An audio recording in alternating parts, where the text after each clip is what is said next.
ፋሲል እባክህ ተረጋጋ እባክህ ፋሲል የሰው ጅብ እሱ ምን እንዳንተ ጅብ ነው አንተ አውሬ ነው ይሄ ሰው አይደለም አረ እባክህ ተው እባክህ አሞኛል አትምጣኝ ለናችሁ ደህና ናችሁ ውድ ቤተሰቦቼ እኔ በጣም ደህና ነኝ እግዚአብሔር የተመሰገነ ይሁን ቸሩ መድኃኔዓለም የተመሰገነ ይሁን እናቱ ነችና ለማትለየው ወለላይቷ ቅድስት ብጽሕት ድንግል ማርያም የተመሰገነች ይሁን ባላችሁበት ሰዓት ባላችሁበት ሁሉ እግዚአብሔር ሰላምታ ይብዛላችሁ ሰላም ሁኑልኝ ለማታቆኝ መሰረት ነኝ ጠፋው 3 ቀን ሆነኝ አይደል እንደ ቀልድ ነው 4 ቀን ነው ጠፋው ትንሽ ስራ ትንሽ ባይባልም ትንሽ ለባለው እንጂ ስራ በዝቶብኝ ነበር አንድ ቪዲዮ እንኳን መልቀቅ አልቻልኩኝም እና ደህና ናችሁ ወይ ለሙስሊም እምነት ተከታዮች ጾማችሁ አለፈ ፍቻችሁ መጣ እና በዛ ምክንያት ትንሽ ስራ ጫን ብሎ ነበር በዚህ አጋጣሚ እንኳን አደረሳችሁ ለሚመለከታችሁ ማለት ነውና እኔ ደህና ነኝ እግዚአብሔር ይመስገን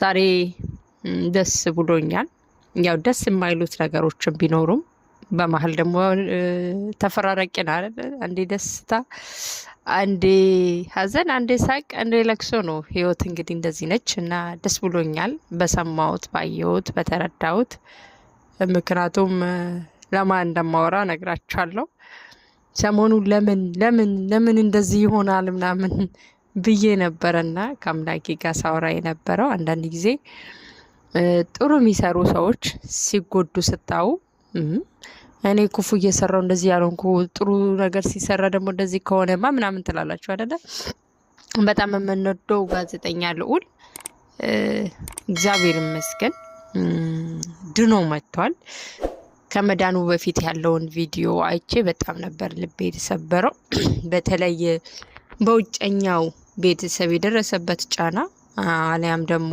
በወንድሞቹ የደረሰበት ጫና የሚረዳችሁ ሰው ማጣት ያለ አይደል የሚረዳችሁ ሰው መታመማችሁን ያዩ ያለ መረዳት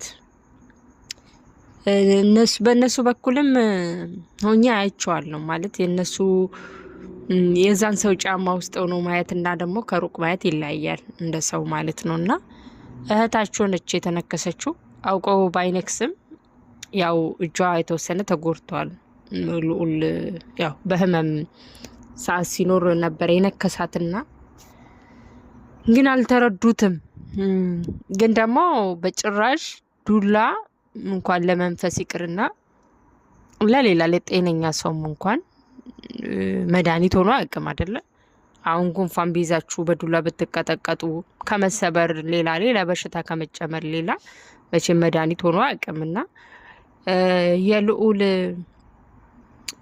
የምስቱ ወንድሞች ሲደበድቡት ነበር ወንድሙ ፊትና በጣም ነው ያዛዘነኝ የምር ማለት ነውና አባካችሁ ተውኝ ወድጄ አይደለም አሞኝ ነው ደክሞኛል አልቻልኩም ተውኝ አትምቱኝ አደብድቡኝ ብሎ ሲማጸን ነበር ግን ጆሮ ሰምቶ የሚሰማ የለምና በአንዳንድ ሰው ተቀናላችሁ ማለት በአንዳንድ ሰው ተቀናላችሁ ስል እንኳን ማለት ዘመዳችሁ ሞቶ እንኳን እኮ የገዛ አሁን በቅርብ ጊዜ እኮ በመኪና አደጋ ቲክቶክ የሆነ ዩቲዩብ ነው ቲክቶክ ታውቁታላችሁ አሁን ስሙን ባልጠቅስም በመኪና አደጋ የሆነ ሰው ገጭቶ አውቆ አይደለም የገጩት እንዳልገጩ ስለተናገሩ ስላወቀ የሟቹ ቤተሰቦች ይቅርታ ነው የተደረገላቸው አይደል እና ገና ለገና የእህታችን እጅ ተነከሰ ተብሎ ይሄ ሁሉ እሱ ላይ ድብደባ እንዴ መጥረባኳው አጠገባቸው ቢኖር እኮ በቃ ከመፈንከት እና እንደ እንጭት ከመፍለጥ እኮ ወደ ኋላ አይሉምና ምን አለበት አንዳችሁ እስቲ ከሌላችሁ ተሽላችሁ የውጨኛ ቤተሰብም ሆኑ ወንድምም ሆኑ ምን ችግር አለ እጁንና እግሩን ጥፍር አድርጋችሁ ለ3 ቀን በእግዚአብሔር ተማምናችሁ ገዳም ጥላችሁት እንኳን ብትመጡት እዛ በቃ እግዚአብሔርን አምናችሁ በቃ የሆነ ገዳም ጥላችሁት እንኳን ብትመጡ እውነት እንደዚህ ከማድረግ ማለት ነውና እግዚአብሔር ይመስገን ግን እግዚአብሔር እንደ ሰው አይደለም የእውነት ሰው ሲገፋችሁ ሰው ሲጠላችሁ ሁሌ እናንተ ግርግር ስር እየተከተለ የሚያነሳችሁ የሚያቅፋችሁ የሚወዳችሁ ፍቅሩ በቁስ የማይለካ በጊዜ በዘመናት የማያልቅ ኢየሱስ ክርስቶስ አለ አይደለንና እግዚአብሔር ይመስገን ደስ ብሎኛል። ልዑል መጥቷል። በጣም ነው ደስ አለኝ። ሰሞኑ ሲጨነቅ ነበር ገና ከመታመም የታመመ ለት ጀምሮ የምር በቃ ሐሳቤ የሆነ የዘመድ የሆነ የስጋችሁ አካል በቃ የሆነ ነገር የተነበቃ አለ አይደለ በሶሻል ሚዲያ የምታውቁት ሰው ሳይሆን አለ አይደለ ስጋ የምትሉት የሆነ ዘመድ ሲኖር ያው ተቆረቆሩ አይደል ከውጨኛው ስትነከስ ወንድሞቹ ምናምን ቤተሰቡን ባከረጁ ያዙኝ ልቀቁኝ እንዳለ ሁሉ በቃ ልዑል ሲታመም የሆነ ነገር ሆኗልና እግዚአብሔር ይመስገን። ግን ማንም ሰው አይታመም፣ ማንም ሰው በዚህ ልክ አይፈተን። በተለይ በአሁኑ ጊዜ ደግሞ ይሄ የሰው ጅብ የሚባለው በጣም እየተስፋፋ ሰው ከሰው ጋር ለመኖር ራሱ በጣም ግራ እየተጋባንና በጣም እያስፈራ የመጣ ጊዜ ነው። እግዚአብሔር እስቲ ታረቀን፣ እግዚአብሔር ይቅር በለን። የእውነት ለመናገር ከባድ ነውና እግዚአብሔር ግን የማያሳፍር አምላክ ነው። ድኖ ተሽሎት እና ጥሩ ህይወቱን የሚመራበትና ደስተኛ ህይወቱን በቀሪ ዘመኑ ደስ ብሎት እንዲኖር እግዚአብሔር ፍቃዱ ይሁን እና ትልቁና ዋናው ነገር ደግሞ ያ ስራው ያለማቆሙ ነው። አሁን ጭቅጭቅ ቤት ውስጥ ያለመግባባት አለና እንግዲህ ያው ትንሽ አሁን ጸበሉ ጋር ቆይቶ ነው የመጣው። ዶክሞት ነው የሚመጣው። ትንሽ ጊዜ ቢሰጡት ረፍት ቢሰጡት እሱም ትንሽ ረፍት ቢያደርግና ከአእምሮ ጋር ትንሽ ቢማከርበት አሁን በችኮላ እና በህልህ የሚወሰን ውሳኔ አይደለም። ልዑል በጣም ምርጥ ሰው ነው። ከራሱም ከቤተሰቡም የበለጠ ሰዎች እንዲጎዱ አይፈልጉም። ማንም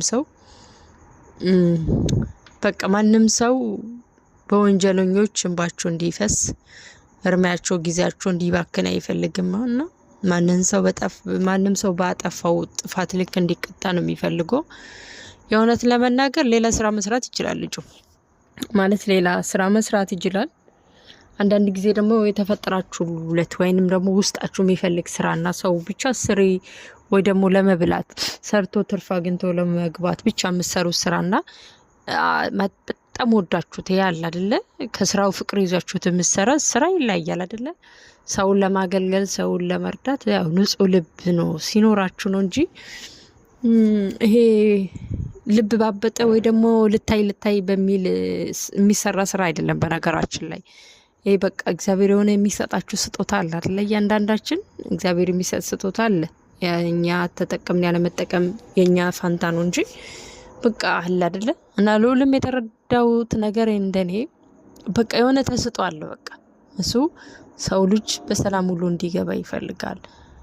ውጨኛውንም አልሰማ ወንድሞቹንም አልሰማ ማንንም ስራ አቁም የሚለኝ ሰው አልፈልግም እኔ እስከሞት ድረስ ብሎ ነበር። እንደው ቢሰማ እንደውም ነሳ አባቱ ተው ሲል ነበር የሚሰማው ማለት ነው። ግን እግዚአብሔር ይመስገን የሚያድነው እግዚአብሔር ነው እና ድኖ በመምጣቱ በጣም ደስ ብሎኛል። እኔ ስራ አትተው ብዬ አስተያየት ልሰጥ አይደለም ግን የመጣሁት እኔ መዳኑን ነበር የጓጓሁት። ስራ መተው ያለ መተው ያው ቤተሰቦቹ የመከሩት ነው። ግን እኔ እንደ አንድ ሰው እረፍት ቢወስድ የተወሰነ ጊዜ ራሱን ቢያዳምጥ ከቤተሰቦቹ ጋር ጊዜ ቢሰጥ ለራሱ ለቤተሰቦቹ ብዬ መክራለሁ። እና ውድ ቤተሰቦቼ ዩቲዩብ ቻናሌን ላይክ ሰብስክራይብ አድርጉልኝ። በጣም ነው የምወዳችሁ። ባላችሁበት እግዚአብሔር ሰላምታ ከእናንተ ጋር ይሁን። ዳግም ደግሞ እግዚአብሔር ወዶ ፈቅዶ እስክንገናኝ ደግሞ በሰላም ቆዩልኝ ለማለት እፈልጋለሁ።